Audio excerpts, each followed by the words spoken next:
Yo, what's up mga katidayan, welcome back dito sa ating YouTube channel. Kamusta po kayo? Isang mapagpalang umaga po sa inyong lahat.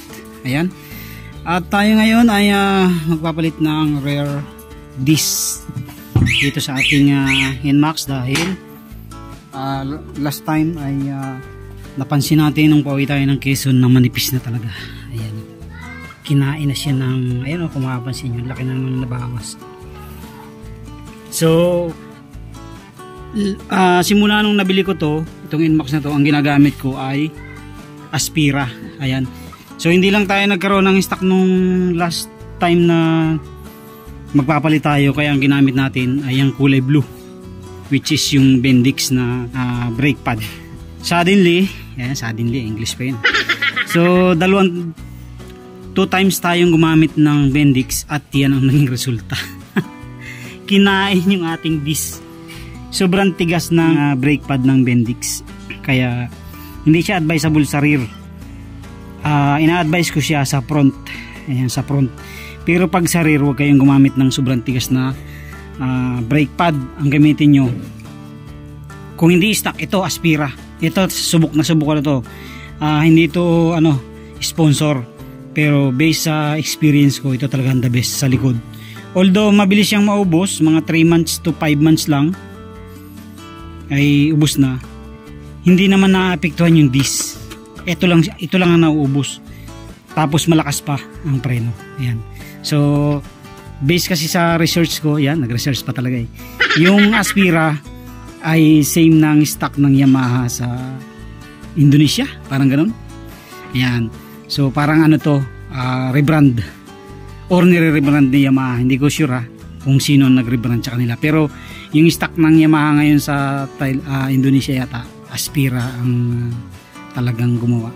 So yun yung nalaman ko. Ayan, magpapalit tayo ng bagong disc. Ayan, baklasin natin.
kadawit na kalas na natin. Ayan na oh.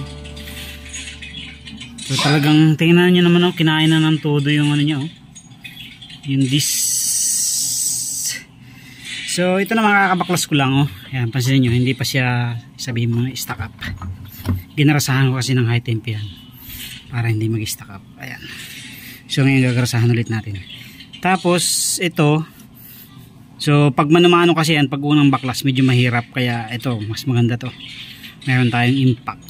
Ayan, i-impactin natin para mas safe siyang mabaklas. So ito mga kadawit, i-impactin natin.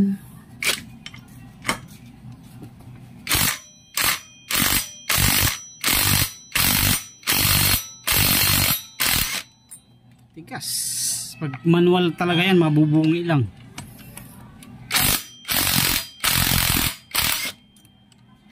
Tingnan natin kung meron pa tayong stainless dyan. Palitan natin ng stainless.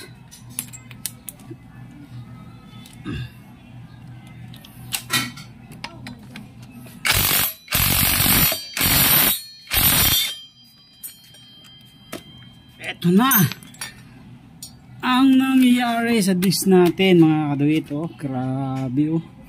Ano lang to dalawang brake pad ng Bendix. Hindi naman siya inaano natin yung Bendix. Maganda rin naman yung Bendix. Maganda yung lining niya. Yun nga lang, sobrang tigas. So puwersado kasi ang Inmax sa likod, kaya pansinin nyo, ito yung problema ng may mga Inmax.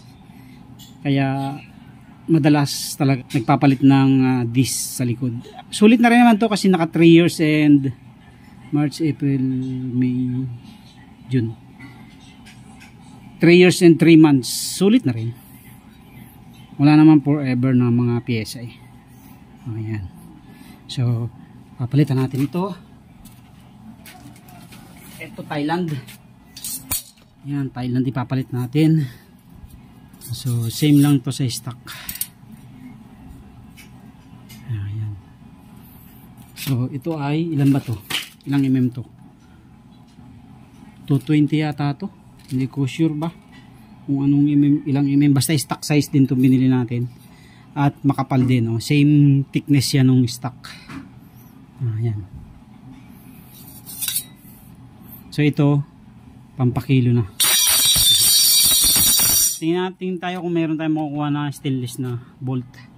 So ito, meron pa mga kadawit dito, same lang to. Medyo mahaba lang siya ng konti pero pasok naman siya. Ayan. O ayan. Tsaka mas maliit yung ano niya. Yung pinaka ulo niya, yung kalasan, yung ating Allen wrench. Ayan. Meron naman tayo yan.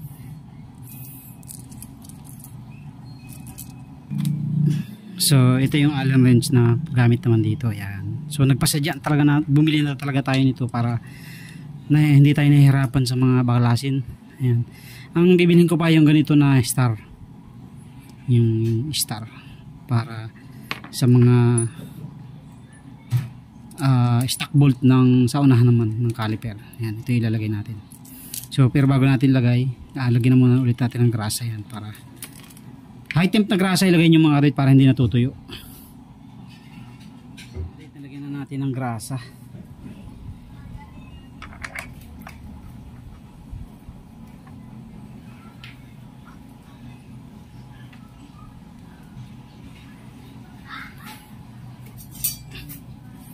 So wala siyang chamfer mga kadawit, unlike nung isa. Nito may chamfer to.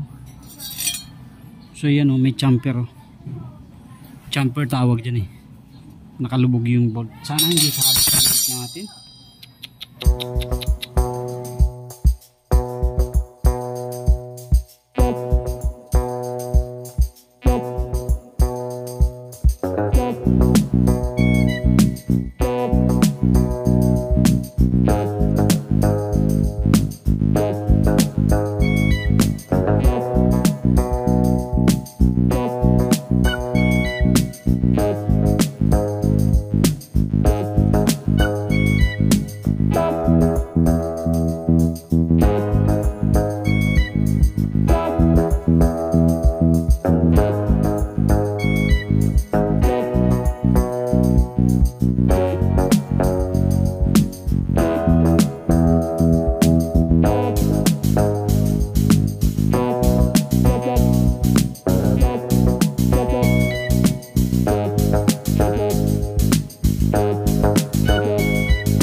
Na brake pad to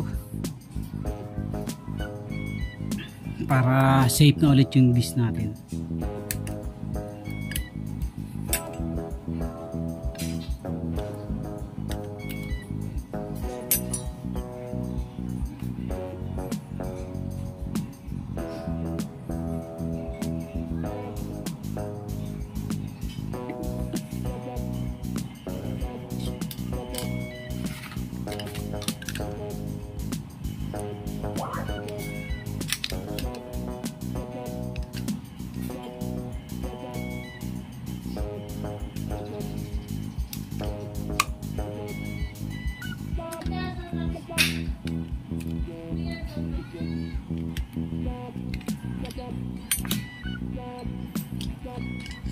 Palit tayo ng bagong disc. Pagka nahirapan kayo mga kadoy dito na ilubog, buksan nyo lang yung takip ng brake master nyo para yung hangin bumalik, kasi minsan matigas, kaya mas maganda buksan nyo yun.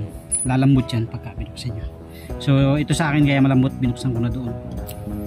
Lumalaban kasi yung pressure nyan pabalik pagka sarado yung takip ng inyong brake master. So linisan nyo na rin siyempre para malinis na yung ano. Ito naman malinis to kasi kakalinis ko lang ito last na umuwi ako ng probinsya. Papalitan ko sana ng disc, kaso nagdalawang isip na ako kasi nga ng brake pad meron pa naman siya kaya manipis na. So tinakbo ko na rin lang kasi magpapalit na rin lang naman ako ng brake disc, rotor disc, kaya hindi na ako nagpalit. So ito yung may bend na ito, yan yung may bend na yan sa ano to, sa gilid yan.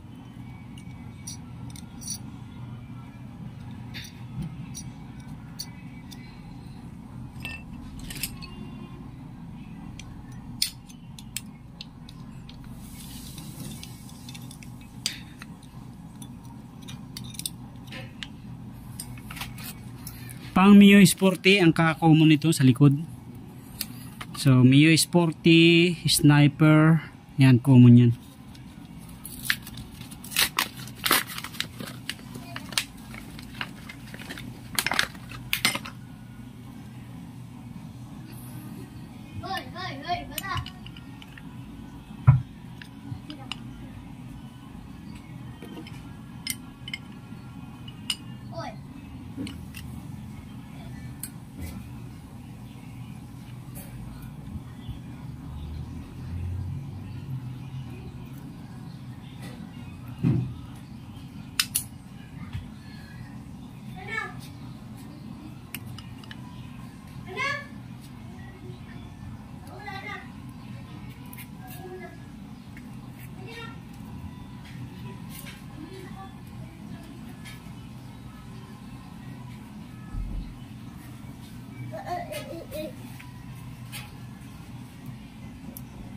Okay. So yan na. Salpak na lang natin.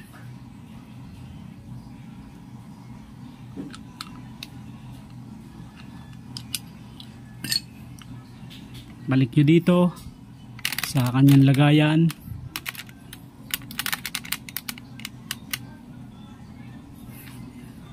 Tapos Selpec.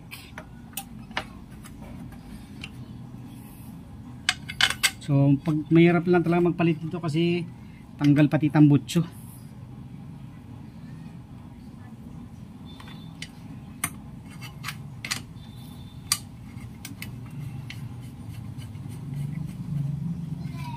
Okay, salpak na muna natin lahat.